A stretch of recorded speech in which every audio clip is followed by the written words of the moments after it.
আসসালামু আলাইকুম। আচ্ছা, রোজা রেখে কখন আপনি এক্সারসাইজ করবেন কিংবা কখন হাঁটতে যাবেন, এই প্রশ্ন কি কখনো মাথায় এসেছে? আমার কাছে তো এসেছে। আজকে এই বিষয়ে কথা বলছি আমি, পুষ্টিবিদ নওশিন আতিয়া, নিউক্লিয়াস ডায়াগনস্টিক সেন্টার থেকে।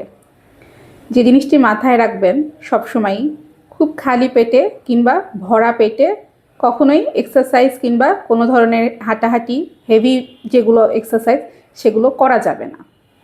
তাই যেটা করবেন, আপনি হয়তোবা সকালে অর্থাৎ 7টা সাড়ে 7টার দিকে যদি পারেন ওই সময় হালকা হাঁটতে 30 থেকে 40 মিনিট একটি হাঁটতে পারেন, অথবা ইফতারের পর 1 থেকে আধা ঘন্টা পর আপনি যে কোনো ধরনের হাঁটাহাঁটি করতে পারেন। এক্সারসাইজের জন্য আমি সবসময়ই বলি রাতে খাবারের আগে, অর্থাৎ 8টা সাড়ে 8টার দিকে।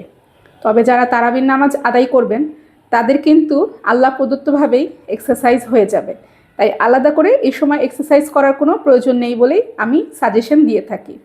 এরপর যদি করতে চান সেক্ষেত্রে তারাবির নামাজ আদায়ের পর এক্সারসাইজ করে দেন আপনার রাতের খাবারটি গ্রহণ করবেন, এবং এই সময় রাতে এমন ধরনের খাবার গ্রহণ করবেন যেটা পুষ্টিতে ভরপুর থাকে, অর্থাৎ প্রোটিন, মাছ, মুরগি, ডিম এ ধরনের খাবার থাকে।